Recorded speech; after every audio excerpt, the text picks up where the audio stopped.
Welcome to Financial Issues, where we join reality with truth, helping you make the most of your money by honoring God with your investments. Now listen in as we give you the practical tools and advice you need to become a biblically responsible investor.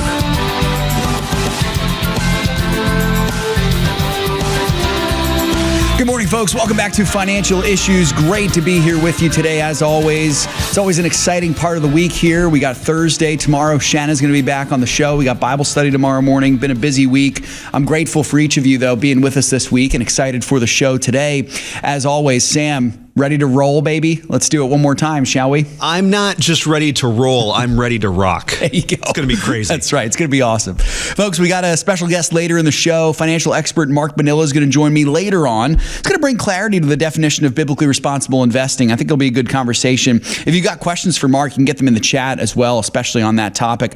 Also, experts are now pinning down a potential pick for the next head of the Federal Reserve after Jerome Antichrist Powell, as we call him, steps down. We'll reveal who that might be. Not the Antichrist, but who the Federal Reserve Chair might be. Sam and I have this running joke that Jerome Powell is the Antichrist. We don't actually think he is, but each of his names, Jerome Hayden Powell, has 6 letters in it, 666. Ooh, boy, he's not. He's it makes you think, man. It really makes you think.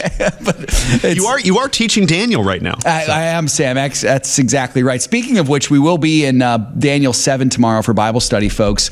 Funny story, actually. This is not a joke, but I will be talking a good bit about the Antichrist and even perhaps unveiling some of my opinions as to who I think the Antichrist is. So if there was ever a Bible study I would encourage all of you to attend, I think it's going to be tomorrow. You're definitely going to want to catch that one at 6:30 Eastern time. Do hope you'll act as well on Tuesday's sell alert for TXNM. It was bought out by a non-biblically responsible company, so make sure that you do that, partners. Hey, I do want to kick things off, folks. We have a very special thing happening right now at the ministry. We want to use this megaphone for good. And so we have a petition right now that is live on our website, financialissues.org. I put the link for it in the chat. If you go to financialissues.org and go to the resources tab and click sign our petition, you can click it. It takes you right to the petition page. You'll put in your information and you'll join that petition. Who's it for, you might ask? Well, sadly, it's for our old friends at Tesla. Unfortunately, Tesla is no longer biblically responsible. Through some research that we've done, we've uncovered some really troubling things concerning the company's healthcare policies, mainly related to abortion, travel, as well as transgender medical procedures. Of course, both of those policies conflict with our biblical worldview. We want no part of it, despite the fact... And those details are laid out in the petition if you have any questions about that. Yeah, you can look more into that petition. It's very well written. It's directed right to Elon Musk, so we're bringing this petition right to his feet. It's unfortunate because he is an ally of ours in many ways when it comes to conservative values, but when it comes to biblically responsible investing, at least with Tesla, we need to stand strong on the Word of God. There's something more powerful than just being conservative, and that's being followers of Christ and putting our money into companies that are not going to grieve God's heart. Unfortunately, Tesla is no longer one of these. So this is for partners and non-partners alike, folks. By the way, you can go to our homepage, financialissues.org, and click that petition button. Once again, you go to financialissues.org under the resources tab and click that take action now button, and that'll take you right there. We've already got several hundred signatures on it. I'd love to get over 1,000. I think that would send a big message to Tesla for sure. And obviously, folks, you know, the hope and prayer with this is that they will read something like this, and perhaps we're not the only ones doing this. They will read something like this and they will think, yeah, you know what, maybe we need to stop doing that stuff. We're aligned with many, at least our boss is, at least aligned politically with many folks who hate this stuff that our company is promoting through its investor dollars. So we want to put a stop to it. Especially the transgender stuff. Exactly. Elon is not a fan of that. So I was actually surprised when we did a little bit of that research and we found it does appear they do have some transgender healthcare policies at that company. I believe very sadly, unfortunately, Sam, I think you told me this, that Elon Musk has a son, a biological son who has undergone transgender surgery, all that, nonsense. And it was really formational in his political formation, in Elon Musk's worldview, becoming more right-leaning because of all that with his son. Yeah. So we bring all this up to you folks to tell you, listen, the ground is ripe for perhaps Tesla to maybe change their mind with this. But nonetheless, whether they do or not, we want to be faithful. And so that's what this petition's for. I would encourage every single listener to go and sign that petition right now. You can do it at financialissues.org. Again, if you're a partner or a non-partner. All right, folks, let's move to some headlines here. Sam, let's get it started with the tariff news that we got, the latest tariffs that Trump increased on India. What can you tell us about these ones? Well, it's still on India. It seems like they're the punching bag for Donald Trump right now when it comes to the tariffs. The White House announced on Wednesday, yet again, an additional 25% tariff on India for bringing in Russian oil, bringing total tariff levels on India to 50%. Those new tariffs are set to go in effect in just 21 days, at which point India will have among the highest tariff rates of any U.S. trading partner. For their part, however, India says it's being targeted by both the United States and the EU, since other countries, namely the EU, but also Turkey and China, are not facing similar penalties for buying Russian oil. Sam, I appreciate you bringing that up here. So we were talking about this yesterday. I gave this example. India right now is using kind of the classic argument that you maybe came across if you were like me. I was homeschooled, so I didn't get to experience this in a public school setting, but I did go to church and I went to Sunday school growing up. And so in Sunday school class, for example, you're with your friends and you're goofing off a little bit while the teacher's trying to teach a lesson, say on Daniel or on Noah or something like that. And you and a bunch of other kids are goofing off, but you're the only one who gets punished. And your response is, well, why aren't they getting punished like I am? You know, you all goofed off, but you're the only one getting punished. I feel bad for India here, Sam. At the same time, I think it's a good lesson on looking at your own heart and not deflecting on other people when you get called out. Here's my solution for India. And Sam, I'd love to give you the chance to respond to this. Instead of complaining that a bunch of other countries are also buying Russian oil and not getting punished like they should, maybe India should just stop buying Russian oil?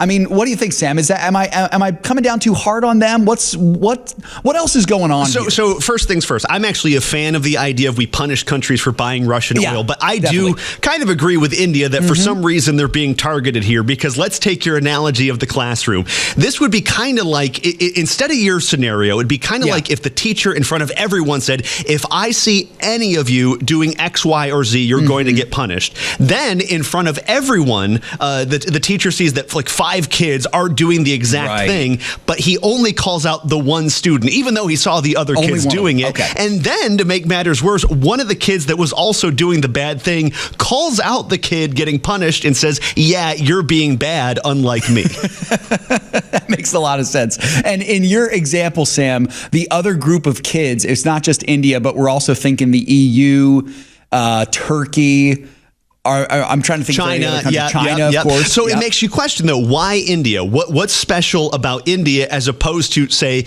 the EU? Well, think about it. The EU is currently in the midst of a trade deal with the United States, which makes me think this really isn't about Russian oil at all. It's actually just Trump adding another stick when trying to make a deal with India. So I think the end game is not necessarily the Russian oil. That might be the icing on the cake, but I think the real goal here is getting a real solid trade deal with India.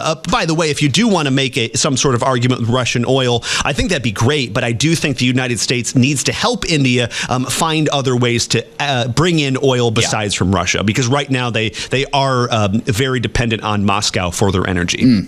Well said, Sam. I do appreciate that so much, and I think you're exactly right. It seems like the game Trump is playing here is he's just trying to get a deal with India. We've seen this before. You know, he's done this. He's played hardball, and he's gotten a deal out of it. I think we'll see that again here. I totally agree. All right, folks, let's move now to the markets. Yesterday, markets were riding high. Had a good day yesterday. Apple was really leading the way. This drove the major indices higher. This is due in part to a headline we'll get to probably in the next segment, where Apple CEO Tim Cook met with Donald Trump. Again, we'll talk about that probably on the other side of the break. Folks, I do want you to check out, speaking of which, check out Shanna's commentary from this week on how to think about these larger companies, particularly companies in the Magnificent Seven, driving up the major indices. This happens a lot. It's happened recently. We saw that again yesterday. Shanna and the team give some great thoughts on just how we can think rightly about this, because that has happened and it's probably going to continue to happen. Sure enough, by midday, the tech-heavy NASDAQ was leading the way. Same with late afternoon. That's how the major indices ended. The NASDAQ finished over a full percent. S&P 500 was about 0.75% positive, and the Dow Jones relatively muted at 0.5% positive. As we sit this morning, let me refresh my screen really quickly here. The pre-market's continuing upward, actually in much the same way. Dow Jones is priced into open at 0.5% positive, and the S&P 500 0.75% positive, the NASDAQ 0.4% positive. So the market's continuing to feel pretty solid and strong here. A couple quick hitters for you folks. AMD stock was slumping 5% on an earnings miss amid China AI chip concerns. We mentioned Tesla earlier. We've got that petition for Tesla.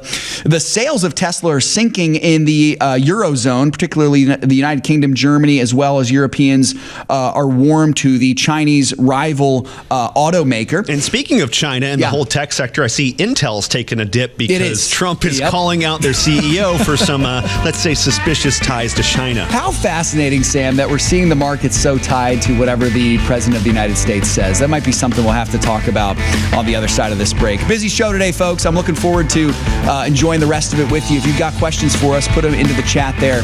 We'll be back with more financial issues coming up right after this.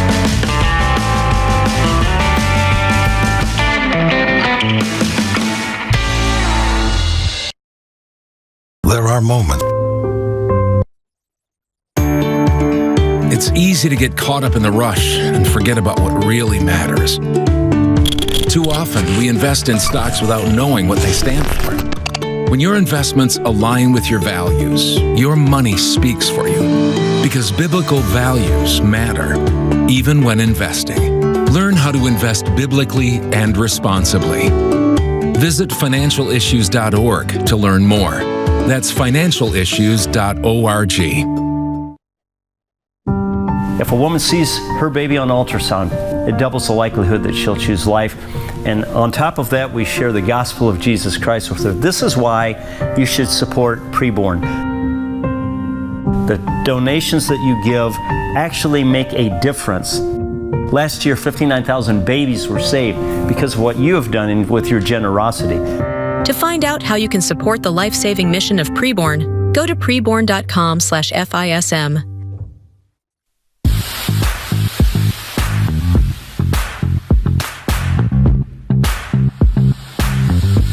Folks, appreciate you all joining us today. Just a reminder again, we have a petition that is live right now.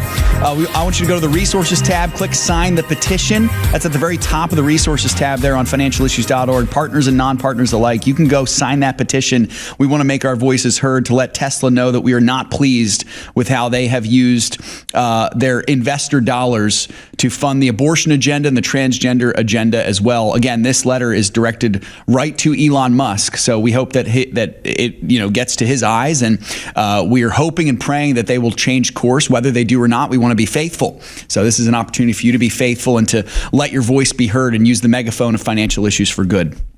I see we already have, again, several hundred people have signed that, which is great. Let's keep it rolling here, folks. That's great. Yeah, really cool. So good to see so many of you. I'm going to do an early chat rundown today because I forgot to yesterday.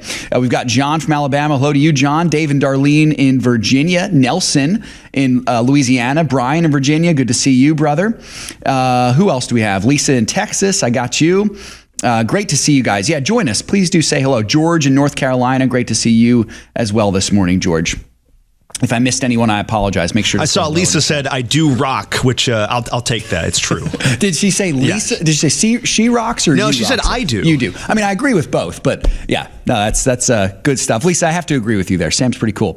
All right. Speaking of funny things, Sam, I got a kick out of this yesterday, folks. You got to check this out. Trump posted this yesterday on Truth Social.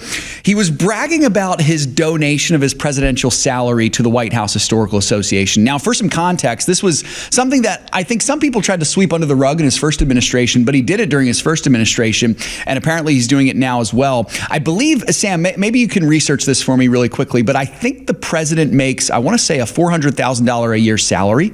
And off the top of my head, that's right. Yeah, yep. I believe that's right around what it is, and Trump apparently is donating all of it.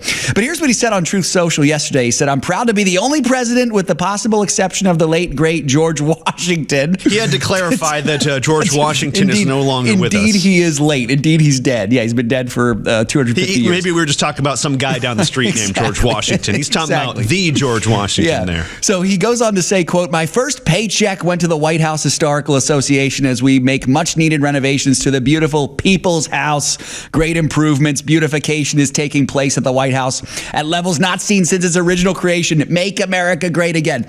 I laughed out loud when I saw that, Sam. Trump's balance of being remarkably generous, which I think is what he is. He is one of those very, very wealthy people who's also very, very generous. At the same time, he's shamelessly prideful in announcing it. He's like, look at how generous I am. It makes me laugh. It's not something we should emulate, folks. If you have the opportunity to be generous, you should be generous humbly. But nonetheless, it's pretty hilarious to see this. It almost reminds me of a child. It's so boastful that it's really almost humble in nature. Like it's almost not self-aware. Actually, with Trump, I think a lot of it is kind of tongue-in-cheek that we've come to expect this from him. So he plays into it. Absolutely. I do love the fact that he has donated his salary. I did hear that he, I've heard that in the past, that he perhaps was the only president to do so since George Washington. And there's even a question of whether Washington did or not. I think it's a great thing, though. He certainly doesn't need the salary. That's by the way, sure. it is $400,000 a year. Yep. Yeah. So that's chump change for President Trump. But yeah, I just share that with you folks because that was pretty funny. So, well, let's move on to some slightly related news here, Sam. It's looking like the Federal Reserve expected next chair might be rising to the top here. Who might it be, Sam? Well, according to the traders, they're putting their guess it's going to be Kevin Hasset, White House economic advisor Kevin Hasset. Yep. They say there's about a 50% chance right now that it's going to be him, but it's right now the battle of the two Kevins because in a distant second place, about a 30% chance is going to former Fed Governor Kevin Warsh. Trump says he's considering both of the, quote, two Kevins along with two others for the position. He did not say who they are, but we know one of them is not going to be Treasury Secretary Scott Bessent. There was a rumor for some time it might be Scotty Boy Bessent, but it's not going to be him. Trump said that Bessent has told them that he wants to keep working for the Treasury Department because he enjoys working with Trump in the administration. Very nice. Cool. So interesting stuff, Sam. If you've seen the meme out there, folks, there's the meme of, there's two wolves inside of me, raging inside of me, and one of them's this thing and the other's this. You have the two Kevins inside you. Two Kevins inside of you. Sam, right now, I have three wolves raging inside of me. So it's a wild day. Are two of them named Kevin? One of them is, actually. One of them particularly gets really excited about Kevin Hasset possibly replacing Jerome Powell. It sounds like he knows what he's doing. In fact, Sam, you had the opportunity to speak with him at CPAC several, I think it was 3 years ago, maybe? Yeah, in 2022. Yep. He is exactly as he seems, at least in my 10-minute conversation. Who knows what he's like outside of that 10 minutes, but whatever you see on CNBC, Fox Business, that's exactly what he was like with me, both on and off the camera. Yeah, so it's kind of fun. There's a word I would use to describe Jerome Powell, and it's technically a compound word. It's two words. It would be wet blanket. Kevin Hasset is not that. For the sense that I get from him is he's positive, he's jovial, seems like he knows what he's doing, and he's also, I think this is most important, Sam, he's a product of Trump 2.0. Unlike Jerome Powell, who was a product of Trump 1.0 and turned out maybe not to be so good of a hire, hopefully Trump might be doing his due diligence this time around, and maybe he's thinking harder about who needs to be in this, unfortunately, very pivotal position in our country. To be clear, Hasset was part of the previous administration, but now he's a much more elevated figure within the Trump circle. Exactly. So one wolf gets me real excited. The second gets me excited at anyone or anything replacing Jerome Powell as head of the Fed chair, as head of the Federal Reserve. I have started to wonder if my 5-month-old son, Knox, might be a better replacement for Powell. He might actually do a better job. Trump was on CNBC the other day talking about this, and he said, I think anyone in your studio right there could be better than Jerome Powell. Just some guy running the switcher. Probably better than Jerome Powell. Exactly. And look, folks, it's a tough job, okay? Being the Fed chair, as we've seen, it's a tough job, but just seems to be like Powell just doesn't seem to have it. So I'd be excited at basically anyone or anything replacing Jerome Hayden Powell as head of the Fed. But then the third wolf, Sam, and I think this is the one that is overpowering the other two wolves inside of me right now. So it might be a bear or a lion? This one might be more a bear or a lion, or like one of the beasts we've been studying in Daniel. Well, that's not so good. That might not be a good thing. That might not be too good. This shrieks three little words inside me: abolish the Fed. Abolish, just kill it.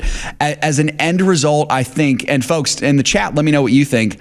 I think most people with a shred of common sense would agree with me that in an ideal world, that's what needs to happen. We need to not have a Federal Reserve. The problem is, how do we get there? And then who is in charge of everything that the Fed is currently in charge of? That's tough. That's tough to think about. Who would it be? Perhaps the best solution right now, as I've said before, Sam, is to right the ship from the inside. And it starts with getting a competent Fed Reserve chair in there. I think so. I think it also is involved with auditing the Fed. I think we're seeing some of that accountability happen, which is great. My hope is that Mr. Hasset is the right man for the job.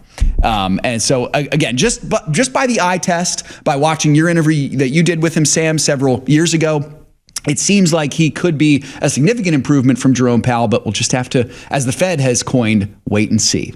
Right? How Fed of you. That's right. So that's what's going on there, folks. We'll keep an eye out on that. But yes, it does look like Mr. Hasset is the leading man right now. Elsewhere, Sam, let's look at what's happening with Apple investing $100 billion in the United States. I teed this up in segment 1. Why don't you open it up for us a little bit more here? What's going on? Yeah, this was the big story yesterday. Everyone was eager to know if it was actually going to happen, and it did. Apple is investing a whopping $100 billion in the country, as well as making billions of microchips inside the United States, along with so many other goodies. We do have a clip of Tim Cook, or as Trump likes to say, Tim Apple, making some of those announcements yesterday. Here he is. We're committed to buying American-made advanced rare earth magnets developed by MP Materials, which will become part of Apple's devices shipped around the world. We're also thrilled to work together on a cutting-edge rare earth recycling line in Mountain Pass, California. And third, in Kentucky, we've worked with our partners at Corning to build the world's largest and most advanced smartphone glass production line. And I'm pleased to announce that very soon, this is for the first time ever, every single new iPhone and every single new Apple Watch sold anywhere in the world will contain cover glass made in Kentucky.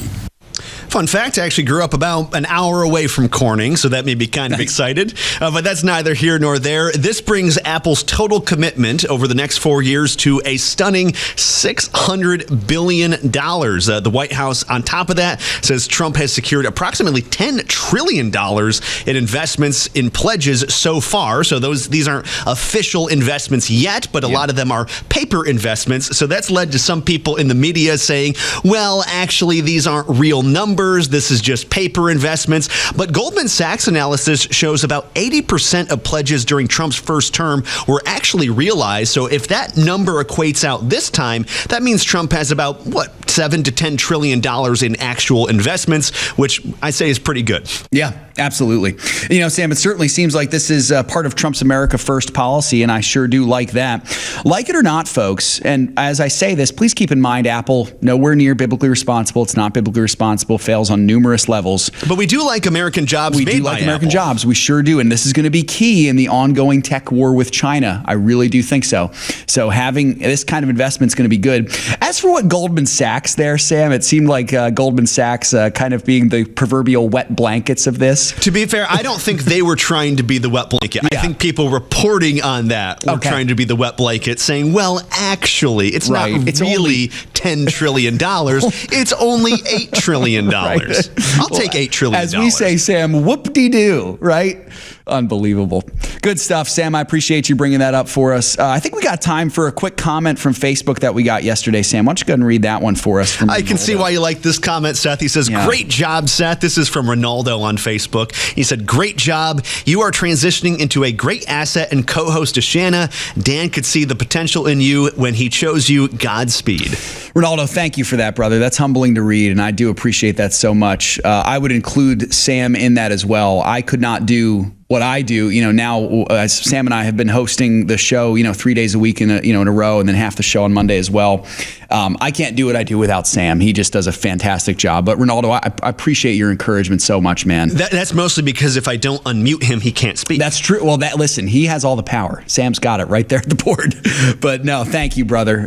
It's a joy to get to do this. It's also a joy to get to learn. I feel like every time I host the show, I do learn something new, whether it's from the guests coming on or even from talking with with all of you folks, and just an absolute joy to do this every day. So thank you all so much for those of you who have continued to support us and stay with us, man. We just appreciate it so much. And if you want to continue to use your investor dollars and use your voice well, check out that petition we have right now.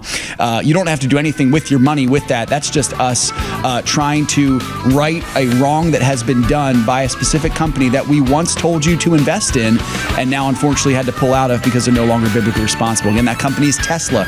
So make sure that you check that out right now. You can go to the resources tab at financialissues.org and you can sign that petition right now. More financial issues coming up right after this, folks. Stick with us.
My name is David Hunsinger.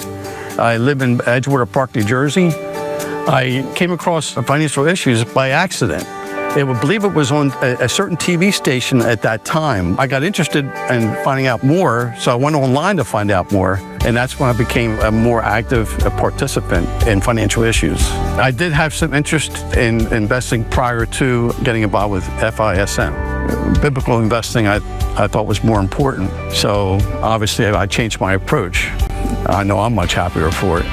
I'm probably more at ease now. It's probably the best way to sum it up in terms of I don't necessarily worry about if this is going to happen, if that's going to happen. I don't worry about that. If I was to encourage somebody to participate in FISM, I would use myself as an example. I've been very pleased to participate. If God's happy, I'm happy. Align your investments with your faith. Become an FISM partner today at financialissues.org. I just love the first book of Exodus. The king says the Jews are too many. Get rid of them. I command you to kill the firstborn.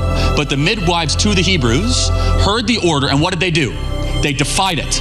And God dealt favorably with the midwives and gave them families. He blessed them for loving life. He blessed them for saving babies. We have re-entered the death cult in this country. You think about how much we elevate death, whether it be the chopping off of parts and we call it transgender care, whether it be shouting our abortion, and you see it so beautifully in John 10:10. It is the divide of the entire scriptures. Now, most people would say John 3:16, but think about it. The enemy has come to lie, steal, cheat, and destroy. I have come to give life and life more abundantly. That's the whole ball game, everybody. It is everything. And we have to have the joy of Jesus Christ to enjoy life and to protect it. It's a gift from above. And Preborn is leading the charge.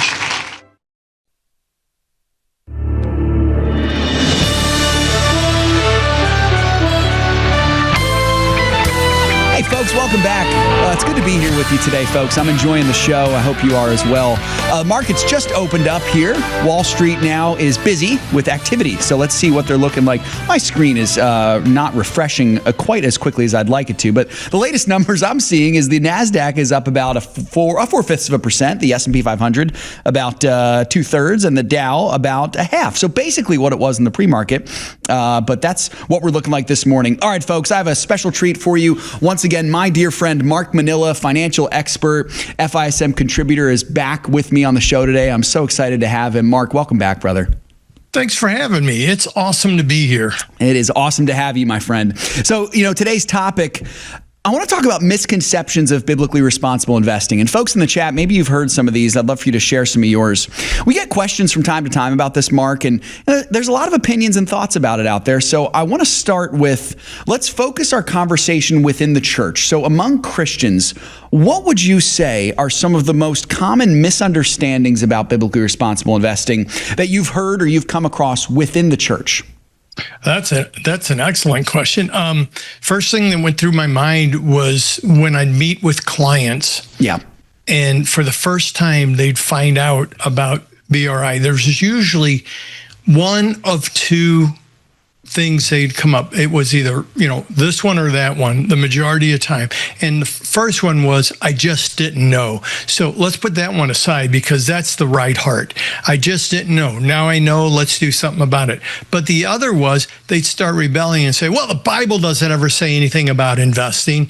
And, effectively what they're doing is coming up with arguments. And that, misconceptions generally aren't misconceptions as much as they are arguments for not having to admit that God has reign over all of our life, including our investments. Yeah. So somebody's holding Tesla, which hurts to sell it right now, because we've been in it so long and believed in it so long. So, the Bible doesn't talk about investing. And I think that's probably the biggest one, really.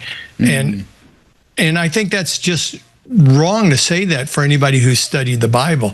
The Bible does talk about investing. And it talks about concepts that deal with investing as well. But I mean, the one that stands out in my mind the most is when Solomon talks about diversification. Yeah. I just pulled that up as we were talking here. Ecclesiastes 11:2. God expects us to use and grow what he entrusted to us, not hoard or waste it. And that's what's really important. This is what it says. Invest in 7 ventures. Yes, 8. You do not know what disaster may come upon the land. Right off the bat, here it is. He's saying invest. It's not saying, that's as direct as you could get, wouldn't you say? I would think so. And then he tells us how to invest in general. And that's what's so cool. When I was preparing today to talk about the different things, that misconceptions I've heard over the years, when I was reading through this again, I thought it was so cool because of what Financial Issues does for its partners. And it's probably the least of what's really talked about, but all the asset allocation models it works on, prepares and does research on to bring it forward. The asset allocation models are there in alignment with what Solomon has said, what God has put in Solomon's heart. And I think that's so important because I don't know, from me watching Financial Issues, we don't hear a lot about those asset allocation models, but they're more in depth than most asset allocation models that I've seen historically in the industry. And I think that's because Dan and then Shanna and everybody on the investment committee really want to make sure they're doing it right for their partners and those who want to invest with biblical integrity. Absolutely. So right off the bat, we got Ecclesiastes, but we also could go to the verse about the talents, and in there he rewards those who put the money to work. Yeah. So how is that not talking about investing? Absolutely. Absolutely. So that's the biggest fallacy, really. I think that's the number one for Christians when they came into my office and stuff. If their heart wasn't already tendered and ready to accept the truth that God does talk about everything in our life. Everything comes under stewardship, including investments, and it's all in the Bible. And then we could go into, probably 1,000 verses on concepts and different things regarding not directly investing, but all aspects of our life, all aspects of how we utilize finances and possessions, money and possessions to the glory of God. Mark, I'm glad that you brought that up because I've heard that same one as well. Christians will say, well, the Bible doesn't really talk about it. You just gave 2 verses there that are explicit pro-investment. Right. These aren't just kind of talking about things that might have to do with that and everything else. These are explicit. You're Absolutely. Right. That's a good word for it. Two things I just wanted to point out with what you said there. First, in that verse in Ecclesiastes 11, where Solomon mentions, to invest in, or, the New King James says, give a serving to 7 and also to 8. That's a lot. That's not just saying, you should only have 7 or 8 positions in your portfolio. That number 7 in Scripture is a number of completion or fullness. So it's a full amount of investments. Exactly. And then 8 is even more than. It's even more than a full amount. Exactly. And then the second thing that I was thinking of in the second example that you gave of the parable of the talents, Jesus has some pretty harsh words for the guy who does not invest, for the guy who is afraid. Now, I tend to believe that he's not cast into the outer darkness necessarily because he didn't invest well. He's cast into the outer darkness because he doesn't actually love his master. And his not investing is actually an evidence of him having no love in his heart for the master. And so I do think that can be really convicting for us. Maybe a listener out there is even listening right now and thinking, you know what, I'm sitting on my money, but it might be time to put it to work because I really can use it for the glory of God. Well, and that goes right to the heart of the problem. Do you believe in God, or are you just a fan of Jesus, or are you just kind of know he exists? Well, even the demons believe in God, and they know the truth, but they're not following him. For sure. They haven't put their trust in him. And that's the difference between client one that says, Mark, I just didn't know, and then breaks down weeping that they're in abortion and pornography and all sorts of ugliness. And the one who says, well, the Bible doesn't talk about investing. The difference is one has given their heart to Christ, the other hasn't yet. Well said, man. Mark, let's broaden it out now for just a moment. We've talked about within the church. What about in the world in general among non-Christian investors? What are some of the most common misconceptions when these types of people hear about biblically responsible investing? Well, and we've heard this all the time. I think we even talked about it a little bit on a couple other shows, but BRI, biblical responsible investing, if you screened out everything that was offensive to God, there'd be nothing left to invest in. We hear that across the board from Christians who have made the market their idol, to secular investors who just don't know the truth about this. But the majority of stocks, I think it's over 90% of the U.S. stock market is clean, according to, I think that's Evaluator's calculation, isn't it? I believe so, And they're the strictest screening company for biblical responsible investing. So if over 90% of the stocks are clean, then you have plenty to invest in. And then the second argument on that comes down to, but you can't invest in those that are making the most, those great big giant companies that have gone through the ceiling and made everybody, 100% a year and stuff like that. Well, that's a great argument, but the reality is those companies also broke people. We saw Tesla crash several times in my life since Tesla's been around. We've seen all sorts of serious pullbacks in Microsoft and Apple and stuff, and people panicked and got out.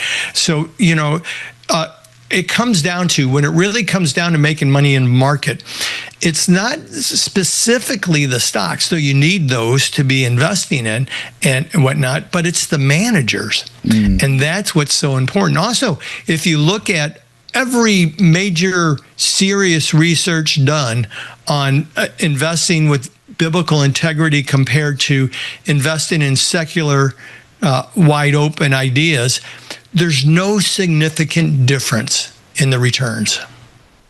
So both those are a total misconception. Yeah, absolutely. In fact, I thought I saw, and it just came to mind, and it may have been on Financial Issues website, where there was research done that showed that biblically responsible investments are usually more stable than those that are under secularism. That's well said, brother. There are so many reasons I could think why that could be. I think, first of all, the blessing of the Lord. I think, second of all, though, when you have an investment strategy that ultimately is not bringing with it the end goal of I'm just trying to make as much money as I can make, but the end goal is I'm going to glorify God, then I do tend to think, you know what, that's actually going to be a strategy that's going to serve you a lot better in terms of using wise risk as opposed to this kind of, what I'd call it, I guess, risky risk or foolish risk. That's great stuff, Mark. Hey, we're coming up on a break here. I want to present to you, coming on the other side of this, a couple of objections, specific objections that we've heard to biblically responsible investing, and to get your thoughts on it. These are from real people on the internet, so I'd love to hear your thoughts on it, Mark. Hope that's okay. Folks, we got more financial issues coming up right after this break. Make sure to say hello in the chat as well, and make sure to sign our petition as well for Tesla. We've gotten several more signatures even during today's show, so let's keep those rolling there. We'll be right back after this.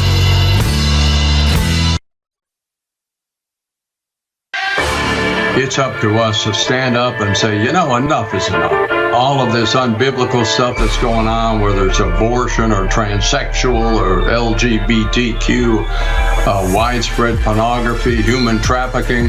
Bottom line, it's still up to us. If we stop investing in these corporations that are trying to destroy us, sooner or later, they're going to wake up. To learn more about biblically responsible mutual funds and ETFs, go to timothyplan.com. Where's Mima? We found out Shepard's diagnosis when I was about 17 weeks pregnant. We learned that he was going to need a series of surgeries after he was born in order to give him what they considered a normal life. And we weren't sure how this worked. Yeah, very emotional, very, very broken. And as my wife just said, not sure how this worked. And called Samaritan, and they said, you just go have that baby. You leave the rest to us. And just to hear the confidence on the other end of the phone of this is not something that you need to be concerned about at all. You focus on the health of your family, the health of your baby, and we will walk with you every step of the way. Hi, this is Sheena Bird, the host of Financial Issues. Financial Issues family is so blessed to have saved tens of thousands of babies, all thanks to the generous support of you, our listeners and viewers. For $140, you can sponsor 5 ultrasounds. Please go to preborn.org, that's preborn.org, or financialissues.org, and click on the Preborn logo. Save a baby, save a life. The opinions and recommendations expressed on this program do not necessarily represent the opinions of the station or any of the program sponsors. Additionally, all products or services offered by the program sponsors may not be known by the program. Folks, it is a joy to be here with you all. I can't remind you enough. I'm going to keep telling you, if you haven't signed our petition to let Tesla know we're not pleased with what they have done with their investor dollars, please do that right now. You can go to the resources tab at financialissues.org, resources tab, hover over it, and there's an option. The top option is sign the petition. Just click on that. That'll take you right to that petition. It'll take you about 10 seconds to fill in your name, your email, all that stuff, and click that sign button and join the hundreds of listeners who have already signed it. Actually, Seth, there's an even quicker way to do that. If you go to the website, you're going to see at the top of the page a little megaphone. If you click that, it will take you right to the petition. So that's your one-stop shop right there. Click the megaphone, folks. We're trying to use the megaphone of FISM for good. So click that. Yeah, that's awesome. Mark, before we get back to our conversation, real quickly, a couple comments in the chat here. James saying, love this week's commentary. By the way, James, I did too. It was a really good one. Very much enjoyed that one. There was another, Daniel from Tennessee saying Proverbs 27 is another great verse, talks about investing, to know the state of your flocks. Daniel, couldn't agree with you more, brother. That's a great one there. Yeah, so that's awesome. Good Thanks to see. For that. Yeah, for sure. Good to see so many of you on the chat. Once again, I appreciate each of you. All right, Mark, let's get to some of these objections now here, brother. Hey, so before we do, please go ahead. Before we do, this letter that you're sending to Elon Musk. Yeah. I'm so glad we're putting this petition together, but I want to take it a step further. Don't just go out and sign it. Tell your friends. Yeah. Email them a link. Let them know what we're doing. You don't have to be a partner. Let's get 10,000, 100,000, and let's get the media to pick up on this, to see this and start reporting on it. Yeah. We can do this. I mean, if 80% of America is Christian, which they say, I would say maybe a whole lot less are true believers.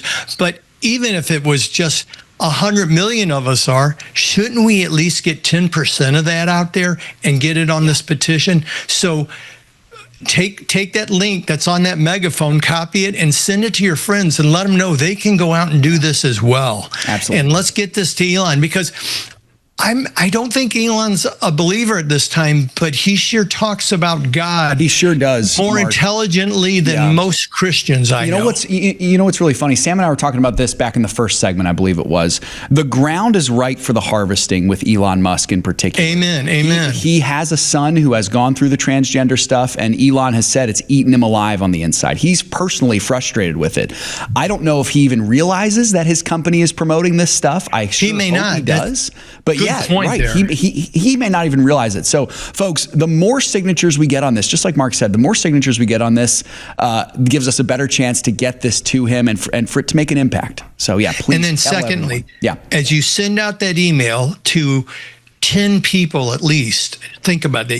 10 people, 10 believers, or maybe make flyers and give them out at church or, little pamphlet. But as you do this, get on your knees, pray about it. Pray for Elon. Pray for Tesla. Yeah. Great stuff, brother. I so appreciate that. Folks, I put it in the link in the chat one more time. You can follow what Sam mentioned, clicking on that megaphone there. It's everywhere. You can get to that link in any way there. Mark, let's pick up our conversation here now with a few of these sort of common misconceptions to BRI that we have heard. These are real people on the internet who have said these exact things. Here's the first objection. And we spoke about this a little bit earlier, but I think it's worth clarifying. The objection is this: practically 100% of companies out there are unbiblical, so you really can't do BRI investing. What would you say to that?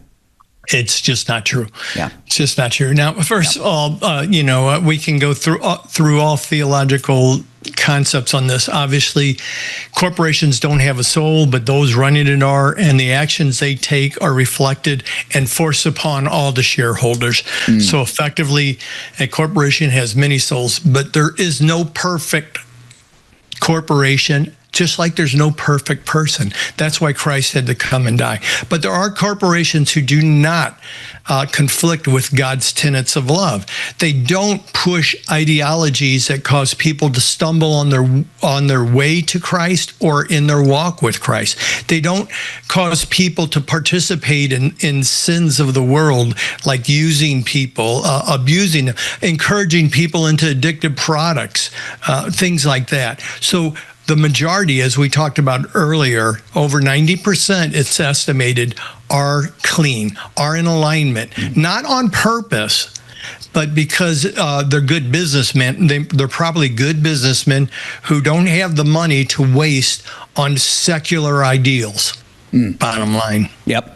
Mark, that's great. And, I think further, even baked within this question might be the misconception that in order for a company to qualify as biblically responsible, they have to be a perfect company, meaning the CEO never sins, meaning that's how we get to heaven, isn't it? Yeah, that's exactly right.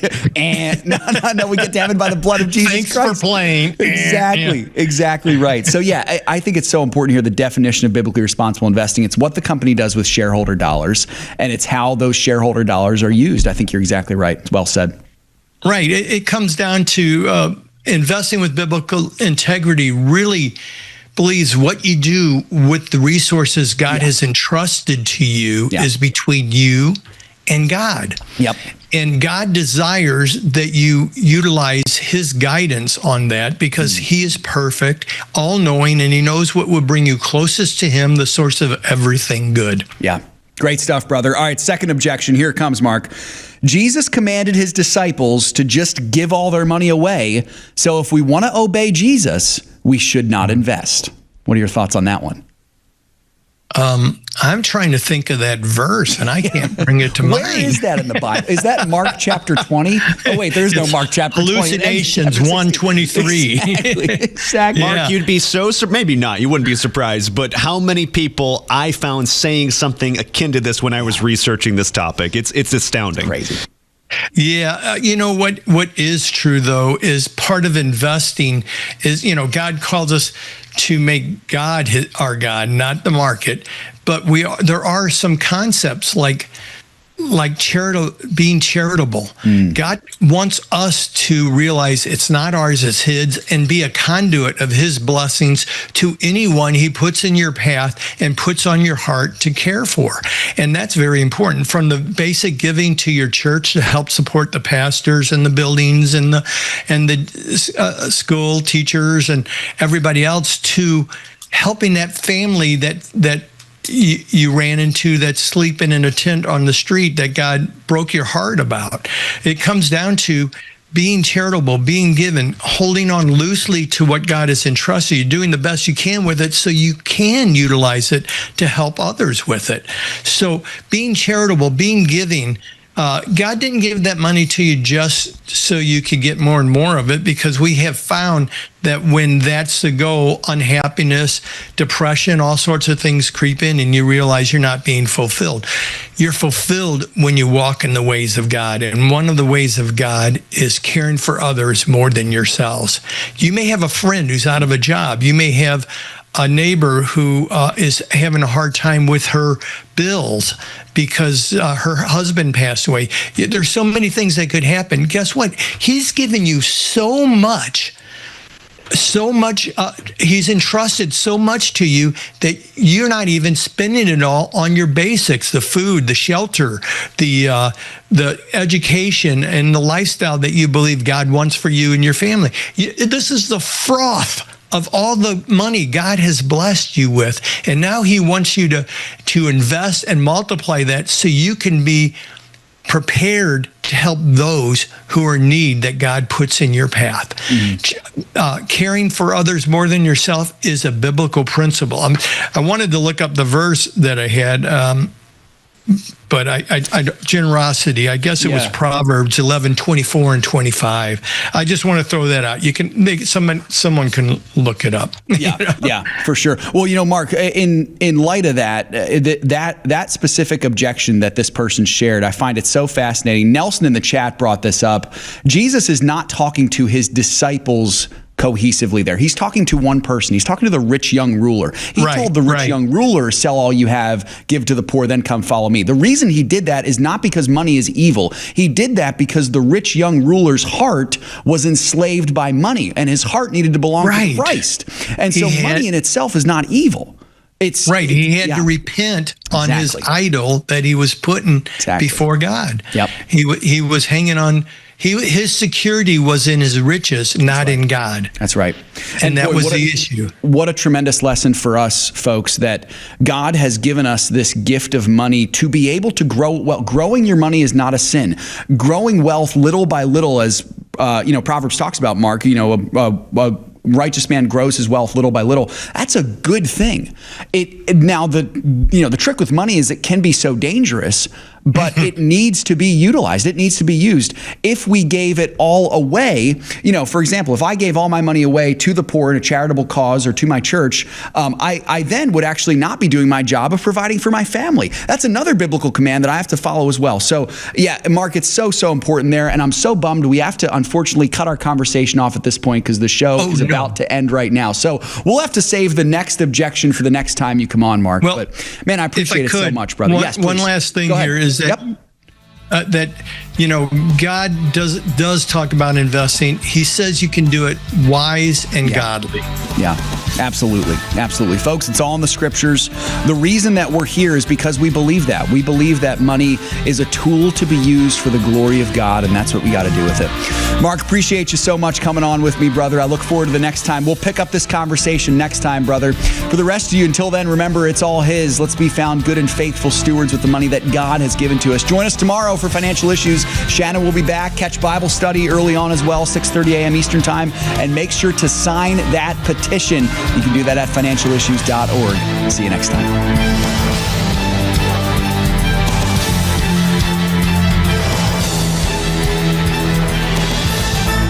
If we ever forget that we're one nation under God, then we will be a nation gone under. Thank you for joining us. This has been an FISM production.